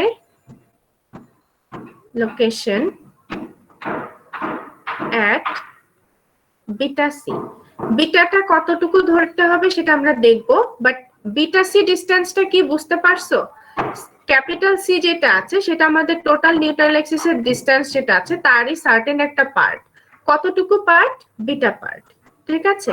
এখন বিটার ভ্যালুটাও আবার আমাদের অনেকগুলা রিসার্চের পরে দেখা গিয়েছে এটাকে আমরা কার সাথে কোরিলেট করতে পারি? এফ প্রাইম সি এর সাথে। এবং এফ প্রাইম সি এর সাথে তোমাদের মাত্র আমি একটা গ্রাফ দেখিয়েছি। এই গ্রাফে দেখো আলফা ভ্যালুর নিচে ঠিক আরেকটা কার্ভ আছে, সেটা কিসের মতো বা একটা লাইন আছে, এটা হচ্ছে আগে যেটা alpha value calculation F prime C দিলে যেভাবে ভ্যালু পাচ্ছিলাম, এখানেও কিন্তু এফ প্রাইম সি ভ্যালু দিলে কি পাচ্ছি? বিটার ভ্যালুটা পেয়ে যাচ্ছি। সো গ্রাফ থেকে তোমরা চাইলে খুব ইজিলি আলফা যেভাবে ক্যালকুলেট করেছো ঠিক একইভাবে বিটাটা ক্যালকুলেট করতে পারো। বিটার জন্য আমাদের কিন্তু রেঞ্জ বলে দেওয়া আছে। বিটার জন্য দেখো বলেছে এফ প্রাইম সি যখন হবে 4000 এর সমান বা তার থেকে ছোট তখন বিটার ভ্যালু থাকবে 0.425। যখন 8000 এর বেশি থাকবে তখন থাকবে হচ্ছে 0.325। এই দুটো আমরা একটু লিখে ফেলি ঝটপট। বিটা ভ্যালু যেটা আছে এফ প্রাইম সি ভ্যালু হচ্ছে 4000 পিএসআই এর সমান বা ছোট, এই ক্ষেত্রে বিটার ভ্যালু কত বলেছি? 0.425। এফ প্রাইম সি ভ্যালু যখন 8000 এর থেকে বেশি, 8000 পিএসআই থেকে বেশি, বিটা ভ্যালু কত? 0.325। আর ইন বিটুইন যে রেঞ্জটা থাকবে সেটার জন্য কি বলেছে সেই প্রভিশনটা একটু দেখি। প্রত্যেক 1000 পিএসআই বৃদ্ধির জন্য কত করে কমতে থাকবে বিটা ভ্যালু? 0.025 করে কমতে থাকবে। তার মানে হচ্ছে 4000 থেকে বড়, 8000 থেকে ছোট, 8000 পিএসআই, 4000 পিএসআই, এগুলা এই রেঞ্জের জন্য আমাদের কি হবে? 0.025 ডিক্রিজ for 1000 psi increase। এখন তোমাদের আমি ছোট্ট একটা ভ্যালু জিজ্ঞেস করব, সেটা হচ্ছে যে যদি আমাদের এফ প্রাইম সি ভ্যালু হচ্ছে 5000 হয়, বিটা ভ্যালু কত হবে? নিজেরা একটু ক্যালকুলেট করো। এফ প্রাইম সি ভ্যালু বললাম 5000 পিএসআই, তাহলে বিটা ভ্যালু কত হবে? 0.41। এফ প্রাইম সি বলেছি হচ্ছে 5000 পিএসআই, তাহলে বিটা ভ্যালু হবে কত? 0.425 থেকে বাদ যাবে 0.025। তাহলে একটু আগে একজন অ্যান্সার দিয়েছে 0.4, একদম অ্যাকুরেট আছে, ঠিক আছে। আর 3500 হলে কত ধরবো? যদি এফ প্রাইম সি 3500 হয় কত হবে? 0.425। যদি 3800 হয় ম্যাম সেম এটাই থাকবে। 0.425। আর যদি হয় 8500 তাহলে এফ প্রাইম সি 8500, তাহলে হবে 0.325। সো আই গেস তোমাদের মোটামুটি একটা মানে কনসেপ্ট এসেছে যে কিভাবে তুমি বিটা ভ্যালুটা বের করতে পারবা। আমার কাছে কিন্তু গ্রাফ রিড করার থেকে এই ইকুয়েশনের ভ্যালু যেটা আছে বা হচ্ছে রেঞ্জের ভ্যালু যেটা, এটা আরো মনে হয় যে ইজি আছে। জাস্ট দুইটা ভ্যালু মাথায় রাখলেই হয়, একটা রেঞ্জ 4 to 5 আর একটা হচ্ছে 3 to 5। আর ইন বিটুইন যে রেঞ্জ থাকতেছে 1000 ইনক্রিজ করলে একটা করে বাদ দিতে থাকবো, ঠিক আছে। তোমাদের যদি কুইজে বা ক্লাস টেস্টে বা হচ্ছে যে এক্সামে যদি কোনো ডিরেকশন না দেওয়া থাকে, সেই ক্ষেত্রে তোমরা গ্রাফ বা এই ভ্যালু যে যেটাতে কমফোর্টেবল সেভাবে ভ্যালু বের করতে পারো। আর যদি স্পেশাল ভাবে বলে দেওয়া থাকে যে রেঞ্জ ওয়াইজ তোমরা এই ভ্যালুটা সিলেক্ট করো, সেই ক্ষেত্রে কিন্তু এভাবেই নিতে হবে। বাট আমি দুইটা ওয়ে তোমাদের শিখিয়ে দিচ্ছি, যে গ্রাফ থেকেও কিভাবে আনবা, আর একটা হচ্ছে যে এই রেঞ্জ ভ্যালু রেঞ্জ যেটা আছে সেখান থেকে কিভাবে আনবা। আচ্ছা, তাহলে দেখো মেইন যে বড় টাস্ক যেটা ছিল, একটা হচ্ছে সি এর ভ্যালুর জন্য একটা ইকুয়েশন ফর্ম করা উইথ নোন ভ্যালুজ, আর একটা হচ্ছে যে সি কে লোকেট করা বা নিউট্রাল অ্যাক্সিস থেকে এটা কত ডিসটেন্সে আছে সেটা বের করা। তো বিটা সি এর ভ্যালুটাও কিন্তু এখন আমরা জানতেছি। If we know the distance of the neutral Axis, আমরা কিন্তু কি আনতে পারবো? এই বিটা সি ডিসটেন্সটা আনতে পারবো। বিটা সি জানতে পারলে মোমেন্ট আর্ম কত হয়ে যাবে? টোটাল ডেপথ থেকে কতটুকু বাদ যাচ্ছে? জেড এর ভ্যালু কত হবে? বিটা সি, ঠিক আছে। তাহলে তুমি ফোর্স এর ভ্যালু জানো, মোমেন্ট আর্ম জানো, এখন কিন্তু তুমি খুব ইজিলি মোমেন্ট আনতে পারবা, which is our main target। Moment আনতে পারলেই আমরা এই বিমটার ফ্লেক্সুরাল স্ট্রেন্থ যেটা সেটা জানতে পারবো। এই পর্যন্ত যতটুকু আমি বললাম, এই পর্যন্ত সবার সবটুকু কনসেপ্ট ক্লিয়ার আছে কিনা আমাকে একটু জানাও। কারো কোথাও কনফিউশন থাকলেও আমাকে বলতে পারো।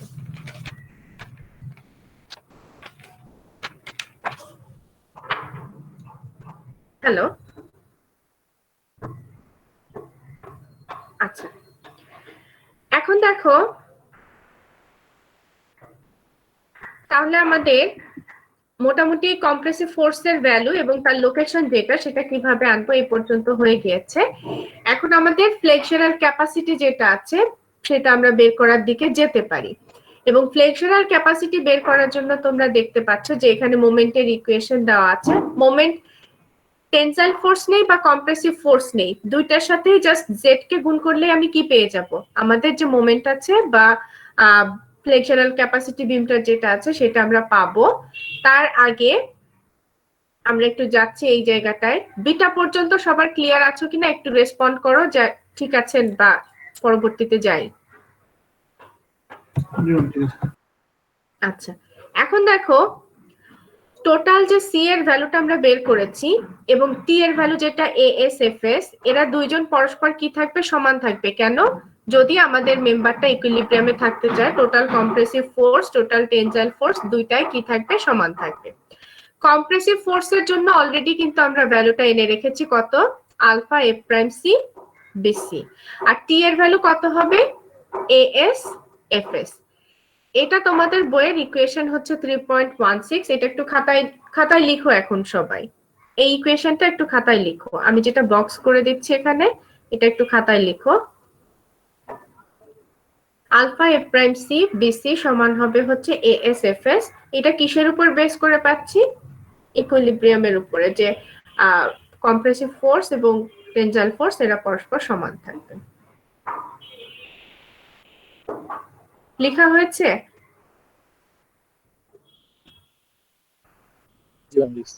আচ্ছা, এখন দেখো তাহলে দুইটা ফোর্সের ভ্যালু যেহেতু জানি, তাহলে দুইটার সাপেক্ষে একটা হচ্ছে কম্প্রেসিভ ফোর্সের ওইখান থেকে যদি আমরা মোমেন্ট নেই, তাহলে মোমেন্ট কত হবে, tensile force into moment arm Z. আর যদি টেনজাইল ফোর্সের ওইখান থেকে আমরা যদি মোমেন্ট নেই টেনশন জোন থেকে, তাহলে আসবে সি ইনটু জেড। টি এর ভ্যালু সমান আবার হচ্ছে এএসএফএস, আর সি এর ভ্যালু হচ্ছে alpha F prime C BC. এই দুইটা বসিয়ে দিয়ে, এবং জেড এর জন্য একটু আগে আমরা একটা ইকুয়েশন এনেছি, মোমেন্ট আর্ম সমান হচ্ছে ডি মাইনাস বিটা সি। এই ইকুয়েশন 3.17 এবং 18 পর্যন্ত আমরা আনতে পারতেছি খুব ইজিলি। এখন পর্যন্ত কিন্তু আমরা স্টিল ইল্ডিং বা হচ্ছে যে কংক্রিট ক্রাশিং কোনোটা কম কনসিডার করি নাই, জাস্ট সিম্পল ভাবে যে দুইটা ফোর্স পেয়েছি তাকে মোমেন্ট আর্ম দিয়ে গুণ করে দুইটা মোমেন্টের ইকুয়েশন এনেছি। এই পর্যন্ত আনার পরে হচ্ছে আমাদেরকে বাছতে হবে যে আসলে স্টিল ইল্ডিং এর জন্য অ্যানালাইসিস হবে নাকি কংক্রিট ক্রাশিং এর জন্য অ্যানালাইসিস হবে। তো এই মোমেন্টের ইকুয়েশন দুইটা কি সবাই বুঝতে পারছো কি না আমাকে একটু জানাও।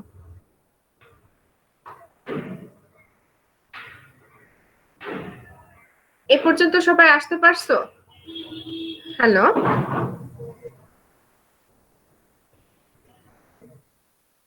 হ্যালো।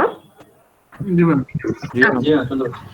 এখন দেখো যদি আমাদের যে ফেলিওরটার কথা আমরা বলতেছি, এটা যদি ইল্ডিং অফ টেনশন স্টিল বা হচ্ছে স্টিল ইল্ডিং এর মাধ্যমে হয়, সেই ক্ষেত্রে আমাদের কি কি কনসিডারেশন থাকবে আমি বলেছিলাম একদম শুরুতেই। যদি স্টিল ইল্ডিং এর মাধ্যমে ফেলিওর হয় তখন এফ এর সমান কত ধরতে হবে, এফওয়াই। এফ এর সমান ধরতে হবে এফ ওয়াই। আচ্ছা, আমরা একটু আমাদের বোর্ডে চলে যাচ্ছি।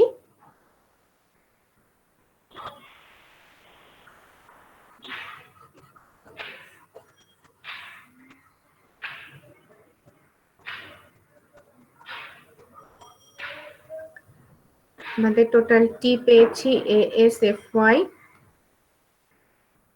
সরি এফএস, এটিএস এফএস, আর সি পেয়েছি হচ্ছে alpha F prime C BC. যদি আমরা ধরি হচ্ছে স্টিল ইল্ডিং হচ্ছে স্টিল ইল্ডিং, তখন আমাদের এফএস সমান কনসিডার করতে হবে এফ ওয়াই। এটা কিন্তু আমরা একদম শুরুতেও আলোচনা করেছিলাম। এবং যদি এটা হয় তাহলে টি সমান আমাদের যে এএস এফএস ছিল সেটা সমান কত হয়ে যাবে, এএস এফ ওয়াই। এবং মোমেন্টের জন্য আমরা যে ইকুয়েশন এনে রেখেছি যে টি ইনটু জেড বা হচ্ছে এএস এফএস, আর জেড এর ভ্যালু কত, ডি মাইনাস বিটা সি। এই ইকুয়েশনটা এখন আমরা কত লিখে দিতে পারবো, S into FY D minus BC. AS F Y D minus beta C. আচ্ছা, আর একটা জিনিস দেখো যে এখানে যদি আমরা যেটা বলতেছিলাম যে এফ এর সমান হচ্ছে এই জায়গাটায় যদি আমরা হচ্ছে যে সি আছে, যেটা সি এর ভ্যালুটাকে যদি আমরা কনভার্ট করতে চাই সেই ক্ষেত্রে আমরা কিভাবে করতে পারি একটু দেখব। Alpha F prime C BC এটা সমান হচ্ছে এ এস এফ এস।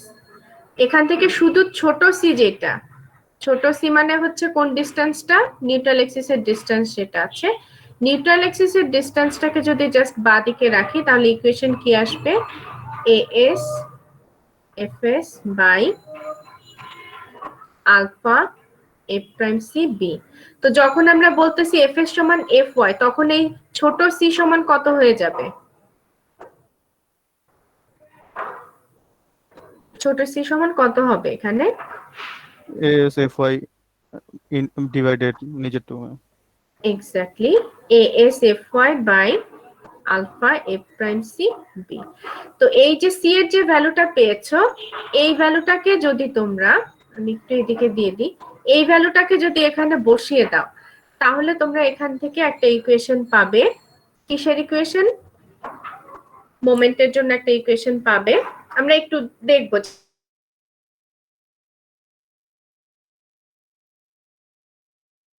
লাস্ট দিন তোমাদের আমি দেখিয়েছিলাম রিইনফোর্সমেন্ট রেশিওর সাথে একটা রিলেশনশিপ ছিল, এ এর সমান কত, রো বিডি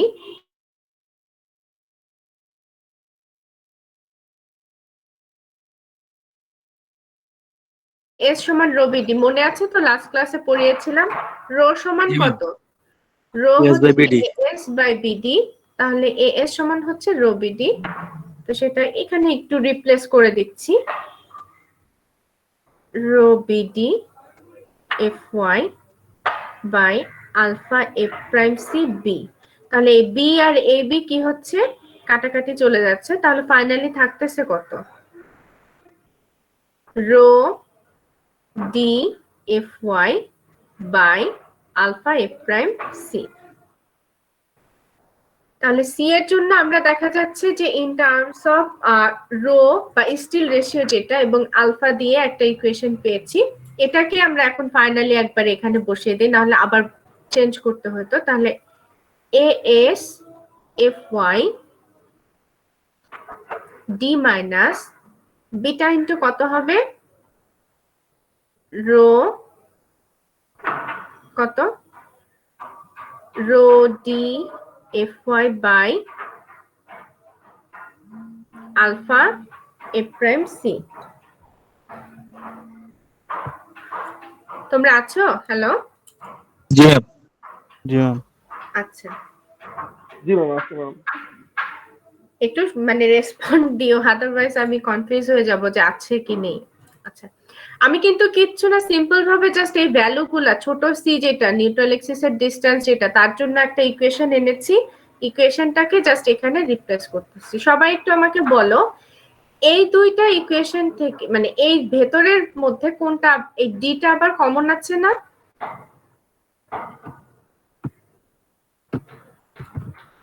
হ্যালো, জি ম্যাম। জি। এই যে A S F Y something দিয়েছি, এখানে কিন্তু আবার কি কমন আছে, ডি কমন আছে।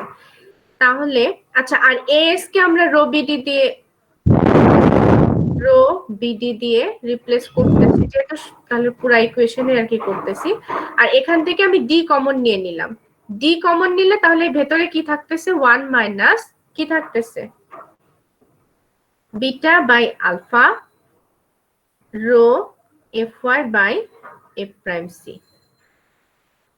বা এই দিকে যদি আমি আরেকটু করি, এখানে একটা ডি আছে আর একটা ডি কমন নিয়েছিলাম, তার মানে ডি স্কোয়ার, তাহলে rho F Y BD square 1 minus beta by alpha times rho F Y by F prime C. এখন দেখো বিটা বাই আলফা এই দুইটা কিন্তু আমাদের কোন ভ্যালুগুলা মনে আছে, আলফা এবং বিটা এই দুইটাই কিন্তু আমাদের কিসে ছিল, একটা গ্রাফের মধ্যে ছিল। এবং খেয়াল করে দেখো দুইটার গ্রাফ দেখতে একই রকম না, একটা সেম স্লোপ ফলো করতেছে না ওরা, হ্যালো, দুইটা আলফা এবং বিটা এরা দুইজনই কিন্তু একই স্লোপ ফলো করতেছে এবং এদের যে রেশিওটা আছে সেটাও কিন্তু ফিক্সড একটা ভ্যালু। সবাই একটু নোট ডাউন করে রাখো, beta by alpha on average আমাদের করা যায় হচ্ছে 0.59, মানে যে স্লোপটা থাকতেছে সেখান থেকে তোমরা বা ওদের যে কোনো ভ্যালু রেশিও যদি দাও, সব মিলিয়ে অন এভারেজ আমাদের যদি আমরা 0.59 কনসিডার করি, তাহলে বিটা বাই আলফা সবচেয়ে অ্যাপ্রক্সিমেট যে ভ্যালুটা থাকতেছে সেটা পেয়ে যাচ্ছি। তাহলে ফাইনালি আমাদের স্টিল ইল্ডিং এর জন্য বলতেছিলাম, এই যে এস সরি এফ এস সমান এফ ওয়াই ধরে কিন্তু আমরা পুরো ইকুয়েশন গুলা করতেছি, অর্থাৎ স্টিল ইল্ডিং ধরে করতেছি। তাহলে সেইটার জন্য নমিনাল ক্যাপাসিটি যেটা, সেটার ফাইনাল ইকুয়েশন আমি এখন লিখে ফেলতেছি। Rho F Y BD square 1 minus কত হবে, বিটা বাই আলফা কত ধরবো, 0.59 rho F Y by F prime C. এই ইকুয়েশন কিন্তু তোমাদের এন্টায়ার কোর্সে অনেকবার কাজে আসবে, এবং শুধু এই কোর্সেই না, পরবর্তীতেও কিন্তু তোমাদের অ্যানালাইসিসের সময় এই ইকুয়েশনটা কাজে আসবে। আরসিবিএম অ্যানালাইসিসের সময় স্পেশালি যখন তুমি স্টিল ইল্ডিং এর কথা ইমাজিন করতেছো, সেই ক্ষেত্রে তুমি ওই মেম্বারটার যে ক্যাপাসিটি আছে, ফ্লেক্সুরাল ক্যাপাসিটি যেটা আছে, যদি বের করতে চাও এই ইকুয়েশনটা তোমাকে ব্যবহার করতে হবে। ঠিক আছে? সো এখানে তোমাকে ইনপুট দিতে হচ্ছে কি কি ভ্যালু, জাস্ট রিইনফোর্সমেন্ট রেশিও মানে স্টিল রেশিও যেটা আছে সেটা ইনপুট দিতে হচ্ছে, আর বাকি যেগুলো আছে এটা আমাদের ক্রস সেকশন থেকে পেয়ে যাব না, বি ভ্যালু, ডি ভ্যালু, তারপর F Y by F prime সেটা তো ম্যাটেরিয়াল প্রপার্টিজ থেকেই পেয়ে যাচ্ছি, তাই না?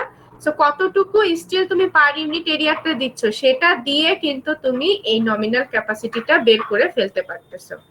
এই যে যে ইকুয়েশনটা আমি এখানে লিখেছি, এই ইকুয়েশনটাই হচ্ছে তোমাদের বইয়ে ইকুয়েশন নাম্বার 3.20b।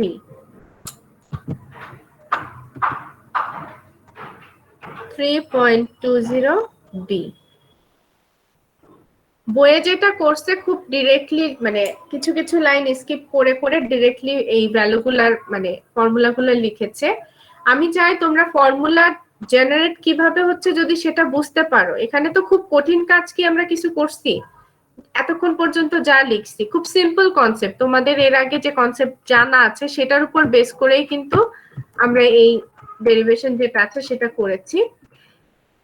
এই যে নমিনাল ইকুয়েশনটা আনলাম, স্টিল ইল্ডিং হইলে আমাদের মেম্বারটা যদি স্টিলে ফেল করে তাহলে ম্যাক্সিমাম সে কতটুকু মোমেন্ট নিতে পারবে সেটা বের করার জন্য যে ইকুয়েশনটা এনেছি। এই পর্যন্ত কারো কোথাও কোনো সমস্যা থাকলে আমাকে বলতে পারো, আমি জুম আউট করে পুরাটা একবারে দেখাচ্ছি এখানে। এই পার্ট পর্যন্ত সবার ক্লিয়ার আছে কিনা আমাকে একটু জানাও।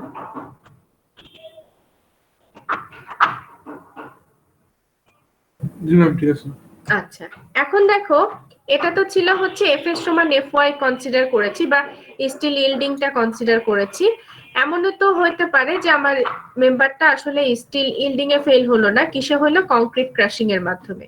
কংক্রিট ক্রাশিং হলে আমাদের কিন্তু স্ট্রেস আর জানা থাকতেছে না যে কতটুকু স্ট্রেস নেওয়ার পরে কংক্রিট ভাঙতেছে, বাট আমাদের কাছে স্ট্রেইনের একটা অ্যাপ্রক্সিমেট আইডিয়া আছে, তাই না? 0.003 কংক্রিটে স্ট্রেন কত হইলে সে ফেল করতেছে, 0.003 থেকে 0.004, বাট আমরা কোন ভ্যালুটা কনসিডার করছি, 0.003। ঠিক আছে? তো কংক্রিট ক্রাশিং এর মাধ্যমে যদি আমাদের ফেলিওরটা হয়, সেই ক্ষেত্রে আমরা কিভাবে আসলে অ্যানালাইসিসটা করতে পারবো সেটা আমরা দেখব। তার আগে আমি এটা মুছে দিচ্ছি।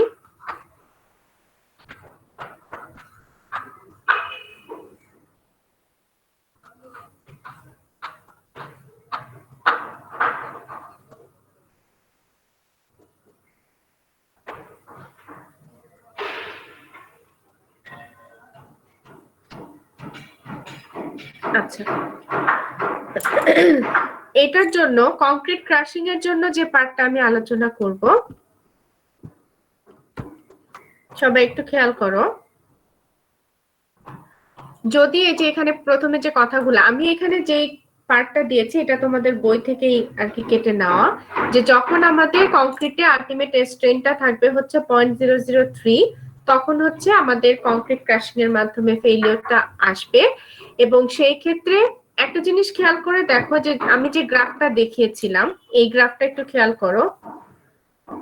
স্ট্রেনের ভ্যালু যখন মেম্বারে 0.003 কংক্রিট ফেলিওরের দিকে চলে গিয়েছে, বাট স্টিল কি ফেলিওরের দিকে গিয়েছে? জি না ম্যাম। না ম্যাম। স্টিল কিন্তু ফেলিওরের দিকে যায়নি। অর্থাৎ স্টিলের ক্ষেত্রে যেহেতু এটা ফেলিওরের দিকে যায়নি এবং ইল্ডিং এ কিন্তু সে তখনও কি হয়নি, পৌঁছায় নাই। ইল্ডিং এ যেহেতু পৌঁছায় নাই, তাহলে সেইখানে আমরা হুকস ল কি অ্যাপ্লাই করতে পারবো কি পারবো না? পারবো ম্যাম। পারবো। স্টিল যেহেতু ইল্ডিং এ পৌঁছায় নাই, ইল্ডিং এ পৌঁছানোর আগ পর্যন্ত স্টিল কোন স্লোপ ফলো করে, স্ট্রেট লাইন নাকি curve? Straight line ma'am. Straight line. Straight line. তার মানে কংক্রিটের জন্য আমাদের ইনএলাস্টিক রেঞ্জের কনসেপ্ট আনতে হবে, বাট স্টিলের জন্য আমরা কি করতে পারবো, এলাস্টিক Straight line use যে করতে পারবো। থিওরিটা ছিল সেটাই কিন্তু অ্যাপ্লাই করতে পারতেছি। ঠিক আছে, সো এই ক্ষেত্রে আমাদের স্টিলটা যদি কংক্রিট ক্রাশিং এর মাধ্যমে আমাদের বিমটা ফেলিওর হয়, তাহলে যেটা হবে যে আমাদের স্টিলটা এখনো ইলাস্টিক রেঞ্জের মধ্যে আমরা অ্যানালাইসিস করতে পারবো, বাট কংক্রিটটাকে ইনএলাস্টিক রেঞ্জে আমাদের ইমাজিন করতে হবে। আচ্ছা, যেহেতু আমাদেরকে বলা মানে আমরা বুঝতে পারতেছি স্টিল ইল্ডিং এ পৌঁছায় নাই এবং প্রপোর্শনাল লিমিটের মধ্যেই আছে, তাহলে স্টিলের স্ট্রেস সমান স্টিলের strain into youngs modulus of elasticity, এটা হবে। এই হুকস ল আমরা এখনো স্টিলের জন্য অ্যাপ্লাই করতে পারতেছি। এবং এর যে স্ট্রেন ডিস্ট্রিবিউশন যেটা আছে, স্ট্রেন ডিস্ট্রিবিউশনটা কেমন থাকতেছে, যেহেতু কংক্রিট ক্রাশিং তাহলে এখানে স্ট্রেনটা কত থাকতেছে, এপসাইলন ইউ। এটা কিন্তু আমি একদম শুরুতে দেখিয়েছিলাম যে ম্যাক্সিমাম বা ultimate strain of concrete crushing এর টাইমে। আর ইএস সমান হবে হচ্ছে এফএস বাই ইএস। এই স্ট্রেন ডায়াগ্রাম থেকে কিন্তু আমরা চাইলে ইএস এর জন্য একটা ইকুয়েশন আনতে পারি। কিভাবে, এখানে দেখো বলেছে ES can be expressed in terms of distance C by evaluating similar triangle. Similar triangle এর কনসেপ্ট অ্যাপ্লাই করে আমরা কিন্তু কি করতে পারতেছি, ES এর একটা ভ্যালু আনতে পারতেছি। একটু দেখি কিভাবে। এই যে ES যেটা আছে, সরি ES না, এপসাইলন S যেটা আছে, এপসাইলন S এর একটা ভ্যালু আনতেছি। FS সমান এপসাইলন S ES। এখন এপসাইলন S এর জন্য আমরা একটা ইকুয়েশন আনবো। সিমিলার ট্রায়াঙ্গেল অ্যাপ্লাই করো, কি হয় একটু বলো তো। এপসাইলন ইউ বাই সি সমান কত হবে, এপসাইলন এস বাই কত হবে, D minus C. Epsilon S সমান আবার কত, এফএস বাই ইএস। তাহলে ইএস আর এখানে কত থাকবে, ডি মাইনাস সি। আর গুণন করো, তাহলে এখান থেকে আমরা কিসের ভ্যালু পেয়ে যাচ্ছি,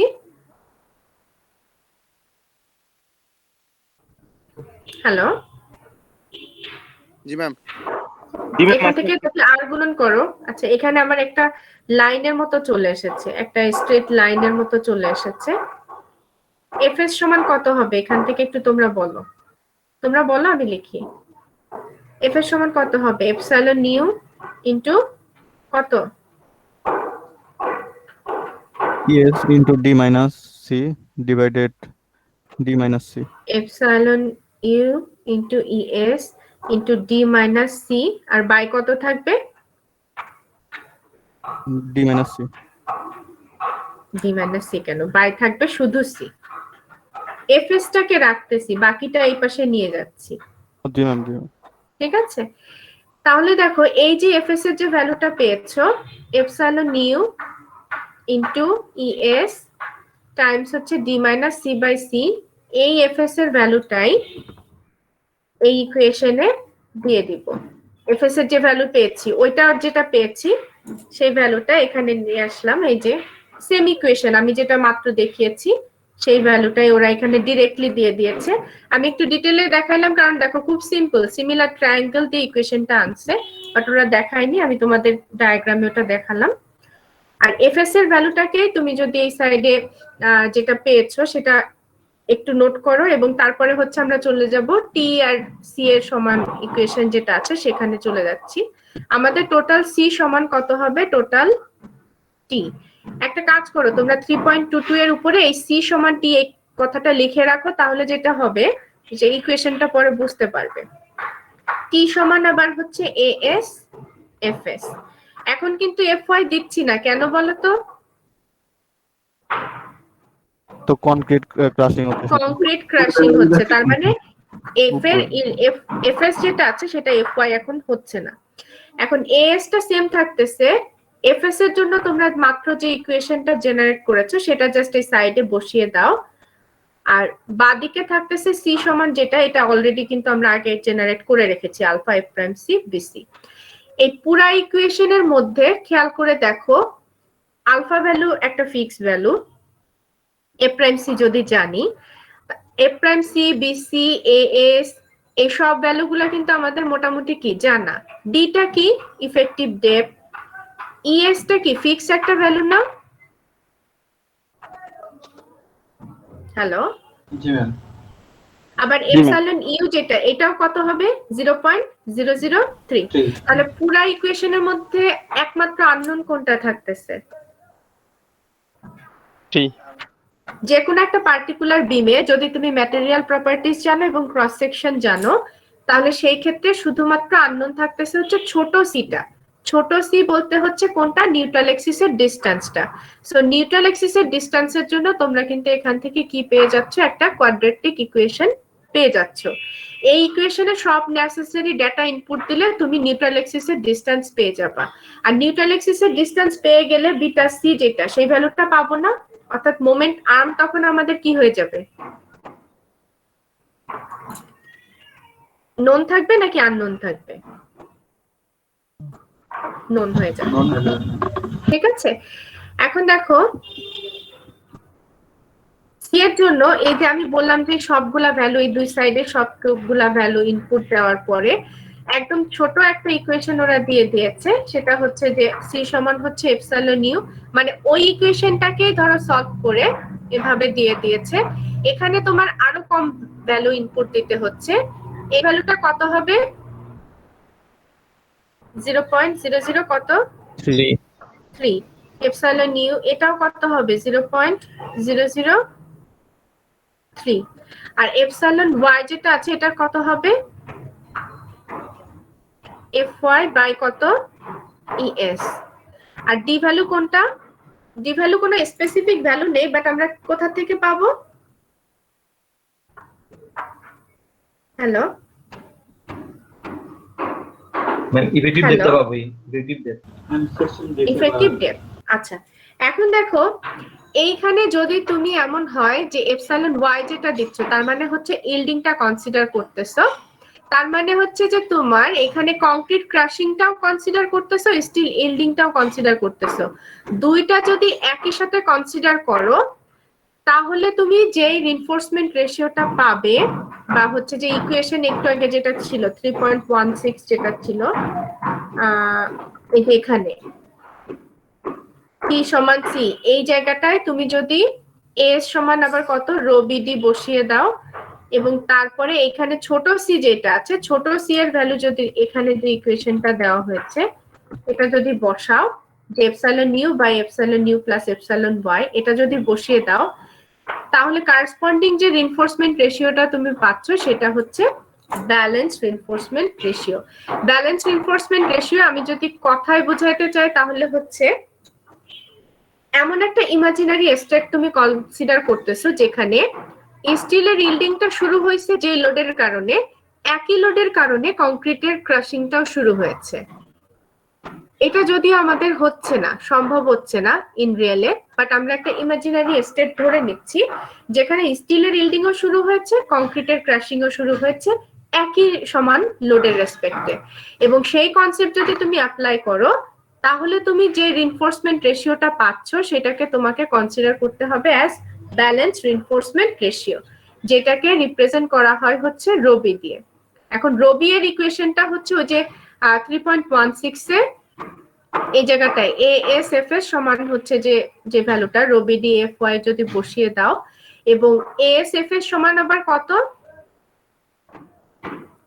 এএসএফএস আমি একটু লিখে দিচ্ছি, alpha F prime C BC, আর এএস সমান হচ্ছে রবি ডি আর যেহেতু এখানে FY দিব তাহলে এখানে রিনফোর্সমেন্ট রেশিও যেটা আসবে সেটা হচ্ছে balanced alpha F prime C BC।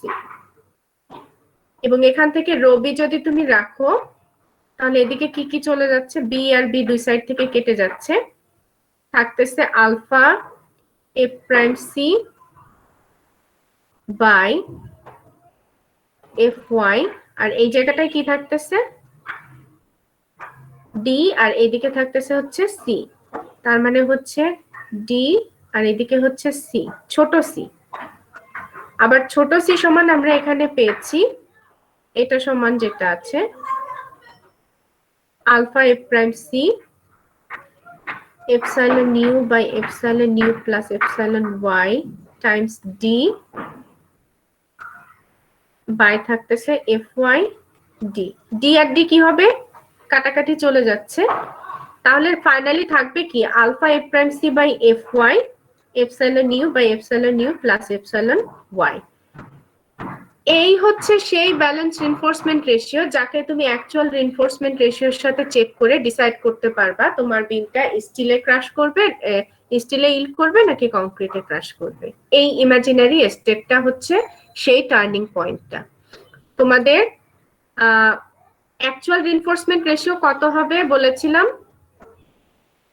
S by hello BD S by BD.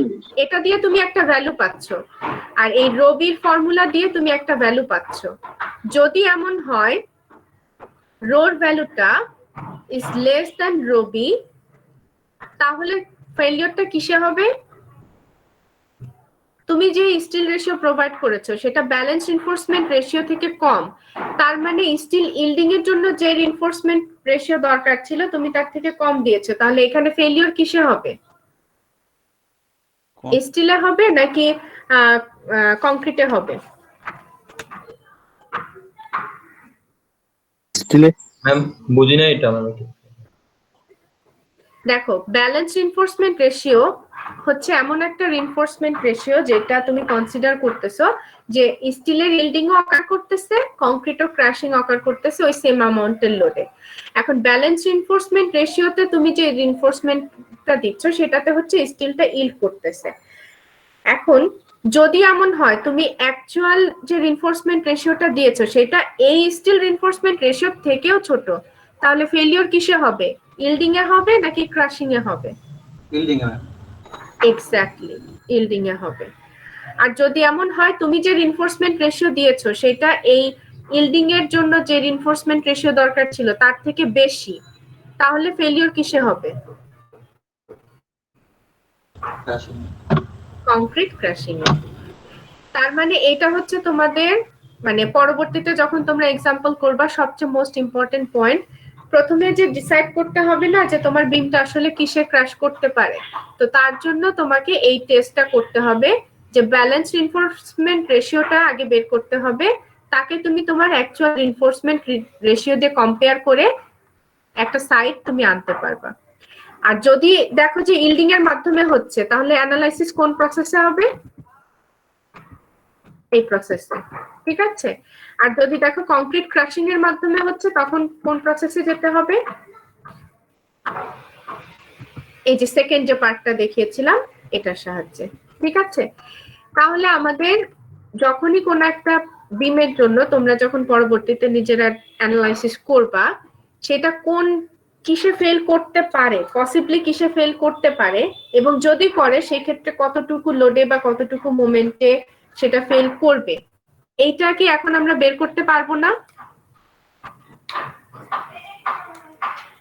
Hello, জি ম্যাম। আচ্ছা, এই রিলেটেড একটা এক্সাম্পল আছে বাট আই গেস আজকে আমাদের সময় নেই, আজকে আমরা এক্সাম্পলটা করছি না, বাট এক্সাম্পল 3.3 যেটা আছে এটা আমি নেক্সট ক্লাসে শুরুতে শুরু করব, যেখানে একটা এক্সাম্পল যেটা আমরা 3.1 বা 3.2 যেটা করেছিলাম যে বিমটা নিয়ে, সেম বিমটা ওইটা দেখবো যে নমিনাল মোমেন্ট ক্যাপাসিটি সেটা কেমন, সেটা কিভাবে বের করতে পারবো। নমিনাল মোমেন্ট ক্যাপাসিটি মনে আছে তো কেন লাগবে?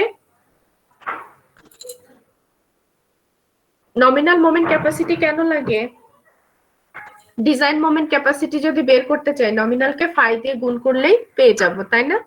এবং অবশ্যই এক্সটার্নাল লোডিং এর কারণে যে মোমেন্টটা আসবে চেষ্টা করতে হয় ডিজাইন মোমেন্ট ক্যাপাসিটি তার থেকে বড় রাখতে বা অ্যাটলিস্ট সমান রাখতে। তো নমিনাল মোমেন্ট ক্যাপাসিটি বের করার এক্সাম্পলটা আমরা নেক্সট ক্লাসে দেখব, কিন্তু অবশ্যই আজকের ক্লাসটা সেক্ষেত্রে তোমাদের রিভিউ থাকতে হবে, ঠিক আছে? আচ্ছা, আজকের ক্লাসটা একটু লেন্দি হয়ে গেল। আই এম নট শিওর যে তোমাদের সবার মধ্যে একইভাবে আসলে কনসেপ্টটা গিয়েছে কিনা। প্র্যাকটিস করো, আমার লেকচারটার ভিডিও থাকতেছে সেটা দেখবে, প্লাস হচ্ছে নেক্সট ক্লাসে যে অঙ্কটা করাবো চেষ্টা করো বাসায় নিজের একবার করতে, না